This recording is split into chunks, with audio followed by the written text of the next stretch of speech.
जय श्री सीताराम। राम रस के रसिक श्रोताओं, मेरे साथ इस यात्रा में चल रहे श्री राम रस के प्रेमियों को हृदय से जय जय सिया राम। चलिए महाराज, कुछ और कदम चलते हैं मानस से मानस तक। आज का प्रसंग है बालकांड वंदना प्रकरण सोरठा क्रमांक 3 कि नील शरोरुह श्याम तरुण अरुण वारज नयन करौ सुमम उर्धाम सदा क्षीर सागर शयन। महाराज, अर्थ देखें तो जिनका नील कमल के समान श्याम वर्ण है, पूरे खिले हुए लाल कमल के समान जिनके नेत्र हैं, जो सदा क्षीर सागर में शयन करते हैं, वे भगवान मेरे हृदय में धाम करें। सामान्य अर्थ हो गया महाराज सोरठे। अब इस सोरठे के भावों में निहित अर्थों को जानने का प्रयत्न करते हैं, अर्थात इसका भावार्थ क्या है। आइए थोड़ा गहरा चलते हैं। महाराज, कथा आती है कि जब श्री मनु शतरूपा जी ने प्रभु की तपस्या की थी, तब जब दर्शन देने के लिए श्रीमन नारायण प्रकट हुए, तो वे दोनों बड़ी भूरी भूरी वंदना की। कहा कि नील शरोरुह नीलमणि नील नीरधर श्याम। पुनः दोहराता हूं, क्या कहते हैं वेद की? नील शरोरुह नीलमणि नील नीरधर श्याम। महाराज, ये तीन उपमाएं जो हैं, ये श्याम छवि को दी गई। कौन सी छवि को? श्याम छवि। इनमें श्रीमन नारायण का एक अर्थात नील शरोरुह की उपमा क्यों दी गई? एक शंका बनी, और जब शंका बनी तो समाधान का होना तो स्वाभाविक है। जब तक समाधान नहीं ढूंढेंगे, आगे बढ़ने की कोई अर्थ ही नहीं निकलता, व्यर्थ हो जाता है। महाराज, पुनः देखें तो नील शरोरुह नीलमणि नील नीरधर श्याम। यहां महाकारण और कारण शरीरों की जहां उपनिषदों में व्याख्या है, महाकारण और कारण, उस स्थान पर कारण के लिए जो उपमा दी गई है वो नीलकमल की उपमा है, और जो महाकारण शरीर अर्थात ब्रह्मा है, उन्हें नीलमणि कहा गया। अब तीसरी बात आती है कैवल्य की। कैवल्य के लिए प्रयुक्त उपमा नील नीरधर है। यदि हम सगुण ब्रह्म के प्रतिपादन में इन तीनों सूक्ष्म सूक्ष्म शरीरों की स्थिति को देखते हैं, तो श्री रामभद्र में, या यूं कहें कि श्री रामचंद्र के परस्वरूप में इन तीनों का समावेश है। नील शरोरुह नीलमणि नील नीरधर श्याम। और आगे चले तो नील शरोरुह श्याम के पीछे आशय यह है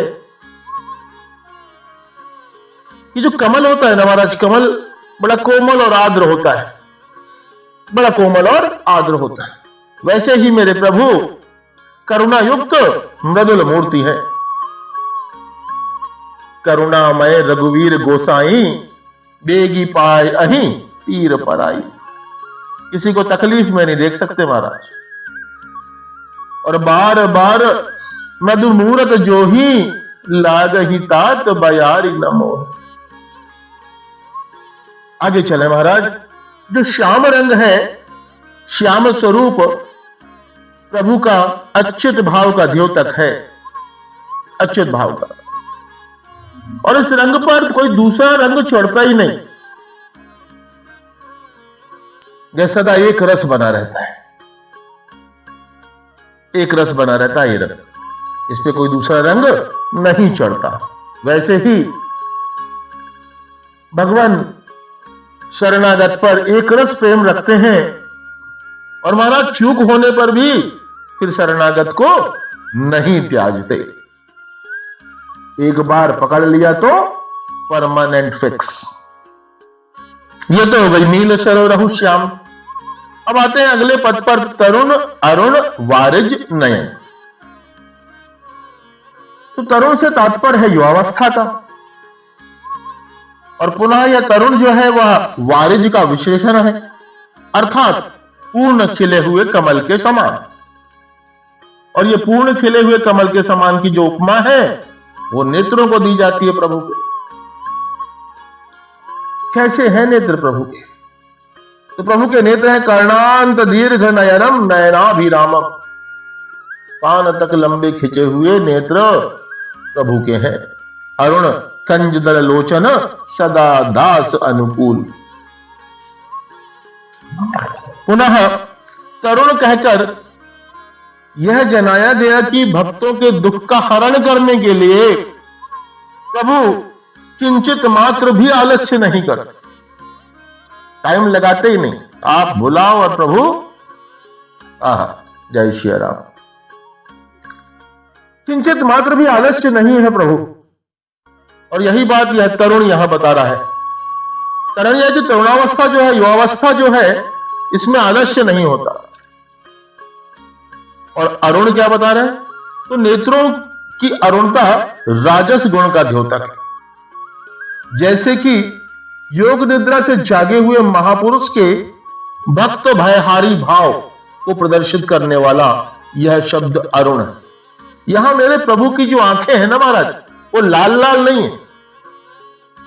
यहां अरुण का आशय लाल से नहीं, अरुण का आशय यह है कि प्रभु के नेत्रों में लाल लाल डोरे पड़े हैं जो नेत्रों की शोभा बढ़ा रहे हैं।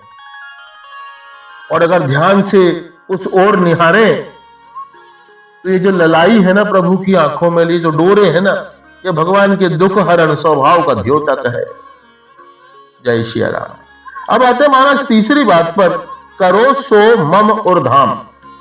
धाम अर्थात घर, और मतलब हृदय में। तो सीधी सादी इसी भाषा में कहें तो मेरे हृदय में घर बनाइए, जिससे मेरा हृदय कैसा हो जाए? मेरा हृदय पुण्य तीर्थ हो जाए। मेरे हृदय को प्रकाशित कीजिए। ये सारे भाव करो सो मम और धाम। परंतु इतने से बात नहीं बनती महाराज। करो सो मम और धाम के पीछे निश्चित रूप से कोई बहुत बड़ी इच्छा छुपी है कवि की। चलिए जानते हैं करो सो मम और धाम के पीछे क्या आशय है। महाराज इस कलिकाल कलयुग में जो हमारा हृदय है ना, यह कलिमल से ग्रसित है। नाना प्रकार की इच्छाएं, नाना प्रकार की कामनाएं। और महाराज जब तक ये स्वच्छ नहीं होगा तो श्री सीताराम जी और उनके चरित्र में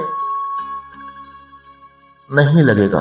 कहने का आशय यह है कि जब तक श्री सीताराम जी और उनके चरित्र इनमें वास नहीं करेंगे तब तक ये स्वच्छ हो ही नहीं सकता। क्यों नहीं हो सकता? तो हरि निर्मल मन ग्रसित हृदय असमंजत मोहि जनावत, और जही सर काक कंक बक सुबकर क्यों मकराल तहावत। जहां ऐसे प्राणी घूम रहे हैं वहां हंस का आया तो संभव ही नहीं हमारा। तो श्रीमन नारायण के निवास करने से मेरा हृदय क्षीर सागर के समान स्वच्छ हो जाएगा। यही कामना के साथ यहां प्रार्थना करते हैं, करहु सो मम और धाम। अब थोड़ा आगे बढ़े तो अगला पद आता है कि सदा क्षीर सागर शयन। सदा क्षीर सागर शयन के पीछे किसको बिठाना चाहते हैं यहां गोस्वामी जी? तो श्री सीताराम जी और लक्ष्मण जी, तीनों ही को बसाना चाह रहे हैं। और क्या कहते हैं कि पय पयोधि तजी अवध बिहाई, जहां सिया लखन राम रहे आई। कि पय पयोधि में अर्थात क्षीर सागर में श्री लक्ष्मी जी, श्रीमन नारायण और श्री शेष जी तीनों इस युग में श्री सीता जी, राम जी और लक्ष्मण जी हैं, अतः यह हमारे हृदय में सदा निवास करें। थोड़ा आगे चलते हैं महाराज। तो व्यास जी महाराज ने बड़ी सुंदर छवि दी है प्रभु को। क्या कहते हैं व्यास जी कि शांताकारम भुजग शयनम पद्मनाभम सुरेशम विश्वाधारम गगन सदृशम मेघवर्णम शुभांगम लक्ष्मीकांतम कमल नयनम योगी ध्यान गम्यम वंदे विष्णु भवभयहरम सर्वलोकैकनाथम। इस भाव से ही बारंबार तुलसीदास जी कहते हैं कि सदा क्षीर सागर शयन, हे प्रभु आप सदा क्षीर सागर में विराजमान हैं, मेरे हृदय में धाम बनाइए। एक कथा आती है महाराज कि दुर्वासा ऋषि के कोप से, या यूं कहें कि दुर्वासा ऋषि के श्राप से श्री लक्ष्मी जी क्षीर सागर में लुप्त हो गई थी। तब समुद्र मंथन करना पड़ा था और 14 रत्न निकले थे। वैसे ही इस कलयुग रूपी दुर्वासा के कोप से भक्ति रूपी श्री लक्ष्मी लुप्त हो गई है। क्या लुप्त हो गया महाराज? भक्ति लुप्त हो गई। आडंबर बहुत है परंतु भक्ति दिखती नहीं है महाराज आसानी से। तो वैसे ही इस कलयुग में, कलयुग रूपी दुर्वासा के कोप से भक्ति रूपी लक्ष्मी लुप्त हो गई है। जिस प्रकार क्षीर सागर के मंथन करने से लक्ष्मी जी प्रकट हुई थी, वैसे ही मेरे हृदय रूपी क्षीर सागर को मंथन करा करके जगत के उद्धार हेतु श्री राम भक्ति को प्रकट कराइए। यह भी एक गुण अर्थ इस सोठे के साथ। अब महाराज जैसे क्षीर सागर का जब मंथन हुआ था 14 रत्न निकले थे, तो मेरे हृदय का जब मंथन होगा, मेरे हृदय रूपी क्षीर सागर का जब मंथन होगा तो क्या निकलेगा? आइए देखते हैं। यहां हृदय क्षीर सागर है, विवेकादि देवता है और अविवेक जो है वह दैत्य है। हमारा उज्जवल मनोरथ है मंद्राचल रूपी मथनी, और हमारे जो विचार हैं वो है वासुकी रूपी रस्सी। प्रभु की कृपा से काव्य रूप 14 रत्न प्रकट होंगे। कौन से 14 रत्न है महाराज? तो सबसे पहली बात है मोह। ये मोह है कालकूट विष, जिसको नारद रूपी शिव पान करेंगे। नरनाट्य वारुणी है, जिसे अविवेकी दैत्य पान करके मतवाले हुए। श्री राम रूप अमृत है, जिसे पाकर संत रूपी सुर पुष्ट होंगे। हरि यश अश्व है। क्या है? हरि का यश अश्व है जो विवेक रूपी सूर्य को मिला, और माधुर्य लीला सबको मोहित करने वाली अप्सरा है। इसी तरह धर्म ऐरावत राम नाम कल्प वृक्ष, ऐश्वर्य के चरित्र कामधेनु, धाम चंद्रमा सुकर्म धनवंतरी है। अनुराग शंख कीर्तिमणि, श्री राम राज्य में जो प्रताप है वह धनुष है। यही सब रत्न प्रकट होंगे प्रभु जब आप मेरे हृदय रूपी सागर का मंथन करवाएंगे। यह भाव है यह। तो महाराज अब चलते हैं कि वास्तविक अर्थों में गोस्वामी जी इस दोहे के माध्यम से अपने आराध्य से क्या कहना चाह रहे हैं। तो यहां गोस्वामी जी कहते हैं कि हे भगवान, हे प्रभु, आप ऐसे समर्थ हैं कि आपने जल में धाम बनाया है। जल में धाम बनाया है जो सर्वथा असंभव कार्य है। चाहत बारी पर भी थी उठावा, चाहत बारी पर भी थी उठावा। और इतना ही नहीं महाराज, वरंच शेष शैया पर आप निवास करते हैं। कहने का आशय यह है कि आपके संग में विषधर सर्प भी निरंतर प्रभु का यशगान करते हैं। वैसे ही महाराज मेरे हृदय रूपी समुद्र में कामादि सर्प हैं जो निरंतर मुझे डस रहे हैं। निरंतर मेरा राश हो रहा है, आप मेरे हृदय में बसेंगे तो आपकी कृपा से मेरा हृदय भी श्री राम यश गान में समर्थ हो जाएगा।